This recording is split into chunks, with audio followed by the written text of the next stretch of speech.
Presenting our podcast, Got Milk, the Indian Dairy Context, brought to you by Shunya Agritech, India's first animal nutrition and well-being focused organization. Say hello to your hosts, Gear and Sahil. Welcome back, everyone. We're diving into something pretty interesting today. Definitely interesting. Yeah, we're headed to India. Cool. To the Haryana state. I don't know if you're familiar, but it's known for its dairy farms. I've heard of it, yeah. Big dairy area. Yeah. And we're going to be looking at how a health problem that's pretty common with dairy animals can really have a big impact on milk production. Makes sense. And then, of course, you know, that affects the farmers' incomes. Yeah, for sure. So the study that we're looking at today, it's called Prevention is Better Than Cure. Catchy title. It is, yeah. Experimental evidence from milk fever incidence in dairy animals of Haryana, India. Wow.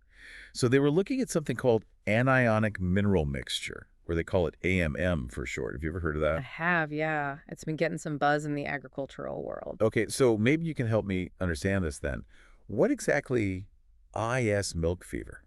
So milk fever is basically like a calcium deficiency. It happens to cows and buffalo right after they give birth. So it's like when humans get that postpartum? Yeah. Yeah. Exactly. It's kind of like a sudden, severe calcium crash. Okay. But in this case, it can be fatal for the animal. Oh, so it's much more serious. Very serious. Yeah, than the human equivalent. Exactly. And the symptoms are, pretty alarming. The study mentions farmers reporting, animals that can't even stand up. Yeah.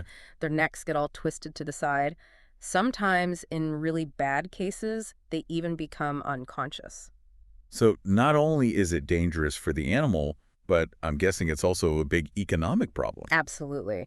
The study actually put some hard numbers on it. Oh. It estimates that India loses like a massive amount of money, around 137 million US dollars. Wow. Every single year because of milk fever. That's huge. Yeah. That's got to be devastating for the families who rely on those animals, Yeah. For their income. Absolutely. It's their livelihood. Yeah. So how do they even go about studying this AMN? So they did what's called a randomized controlled trial, and they focused on 5 different villages in Haryana. They chose high-yield dairy animals. Makes sense. So 100 cows, 100 buffalo. Okay. And they divided them into 2 groups. Okay. One group got the AMM a few weeks before they were due to give birth. Right. And then the control group, they didn't get anything. But what'd they find out? Did this AMM actually work? Okay, get this. Milk fever basically plummeted. Right. Like it went down by more than 90%. Wow, that's amazing. In the animals that got the AMM. That's incredible. So it's actually super effective at preventing this. Yeah, it seems so. And that's not even the best part. They also found that the AMM had a positive impact on milk production. Really? So not only did it prevent this terrible illness, but it actually increased their milk yield. Exactly. That's amazing. Huh. I'm guessing that translates to more money for the farmers then. You guessed it. But before we get into the dollars and cents, let's dig into how this AMM actually does what it does. It's actually quite fascinating. All right, so break it down for me. How does this stuff work? So the study mentions that AMM has like a special blend of stuff called anionic salts, and they've got vitamin E in there too. And it seems like this combination kind of sets off all these good things in the animal's body. Okay, I'm listening. What kind of good things? Well, the anionic salts, right. They make the animal's body a bit more acidic. Acidic, is that like a bad thing? No, not at all. It's Yeah. actually good. But it's like a very specific, carefully controlled kind of change, And what it does, it tells the body to release this hormone that helps keep the calcium levels all balanced. Oh, okay. So it's like giving the body a heads up. Hey, get ready. You're going to need that calcium soon. Exactly. Like a preemptive strike against milk fever, right? I like it. And then you've got the vitamin E. Right. What does that do? It's like a bodyguard. It helps protect the mom, the pregnant animal, from stress. And that can really cut down on the chances of all these metabolic problems even showing up in the first place. Smart. So it's like a two-pronged attack. Get that calcium ready and protect the animal from stress. You got it. That's the magic of AMM. Pretty amazing, right? I mean, this research was in India. Do you think this could work for dairy farms in other parts of the world? It's a good question. The researchers, they said we need to do more research Yeah. to really know for sure if it'll work the same everywhere. Different breeds of cows, different ways of farming, all that stuff. So it might not be a one-size-fits-all solution. Yeah. More research, for sure. But still, the findings are super promising. Yeah, for sure.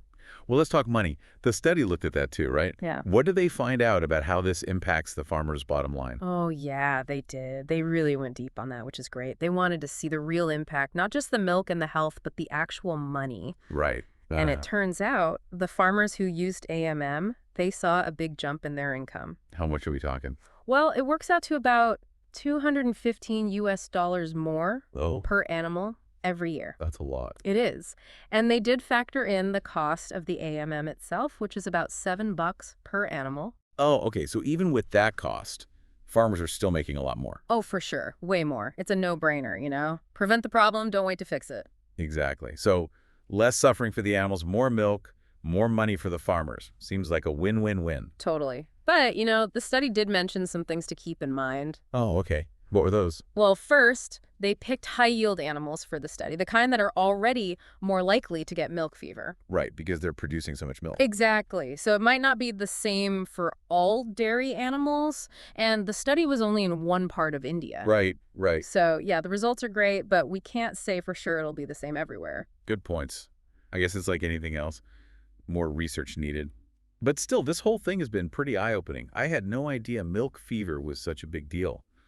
And this AMM, it seems like it could really change things. Yeah, it's exciting. A simple solution with a huge impact. You were talking about how this could even improve the global dairy industry. Can you tell me a little more about what you meant? Sure. I mean, imagine this. Healthier herds everywhere, right? Less medicine, less treatment, which, by the way, that's what a lot of people want these days. They want their food to be, you know, sustainable and ethical. That's a good point. So it's not just about helping the farmers individually. It's about making the whole dairy industry better, more responsible, better for the planet. Exactly. And this study, even though it's just in one area, it shows how important it is to focus on preventing problems instead of waiting for them to happen and then scrambling to fix them. 100%. If we can shift our thinking, focus on preventing stuff, the possibilities are huge. Not just for dairy, but for everything. That's a big idea. And what I also found really cool is that they didn't just say, hey, here's a solution. They actually showed how much money it could save. Like, They made it real for the farmers. Yeah, exactly. It's one thing to say, this might work. It's another thing to say, look, this will impact your wallet. That gets people's attention. It does. So we've talked about the findings, the benefits, the limitations, the economics. It's been a lot. What do you think is the big takeaway here? The one thing our listeners should remember? I think the big takeaway is this. Prevention is powerful. This AMM, it's a simple thing, but it shows that we can make a huge difference. We can have healthier animals, more production, and a more sustainable industry, all by focusing on prevention. Well said. And, you know, it makes you wonder what other preventative solutions are out there just waiting to be discovered. It really gets you thinking, doesn't it? Like, what if we did this for everything? You know, focus on stopping problems before they even start, not just with cows, but with everything. Right. It's like a whole different way of thinking. But this study, it proves that it's worth it. Yeah, totally. Well, this has been a fascinating deep dive, I got to say. I learned a lot about milk fever, that's for sure. And this AMM study, it seems like a real game changer. Yeah, it is. So before we go, is there anything else you think our listeners should know? Like, any final thoughts? Well, maybe this. Think about what you can prevent in your own life, your work, whatever. Maybe it's taking care of your health so you don't get sick, or, you know, making sure your business is ready for anything. It's all about being proactive. Yeah, that's a good point. Sometimes the little things make the biggest difference. Exactly. Well, on that note, I think it's time to wrap up our deep dive into milk fever. Thanks so much for being here. You've been an awesome guide. Happy to be here. It was fun. And to everyone listening, thanks for joining us. We'll see you next time for another deep dive.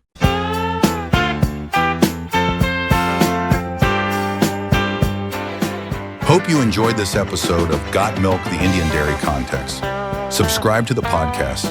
And a reminder, this episode was brought to you by Shunya Agritech, India's first animal nutrition and well-being focused organization. Thank you, and see you in the next episode.